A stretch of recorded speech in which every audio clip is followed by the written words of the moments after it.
அடுத்த கட்டமாக ரேஷன் கார்டில் கை வைத்த முதல்வர் விஜய். மகளிர் உரிமை தொகை மாதம் 2500. தமிழக அரசின் ரகசிய பிளான். தமிழகத்தில் கடந்த 2 மாதங்களாக நிறுத்தி வைக்கப்பட்டிருந்த புதிய குடும்ப அட்டை சேவைகள் மீண்டும் தொடங்கியுள்ளன. மே 15 முதல் விண்ணப்ப பரிசீலனை உள்ளிட்ட அனைத்து பணிகளும் முழுவீச்சில் நடைபெற்று வருவதால் நீண்ட நாட்களாக காத்திருந்த பொதுமக்கள் நிம்மதியடைந்துள்ளனர்.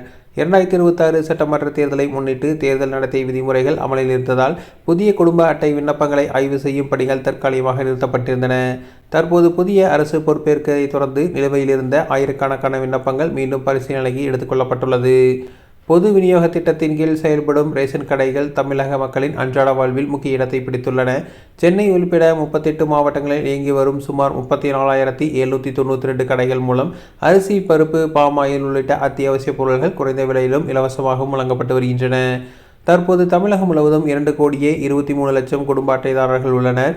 இதன் மூலம் சுமார் 7 கோடி மக்கள் அரசின் பல்வேறு நலத்திட்ட பயன்களை பெற்று வருகின்றனர்.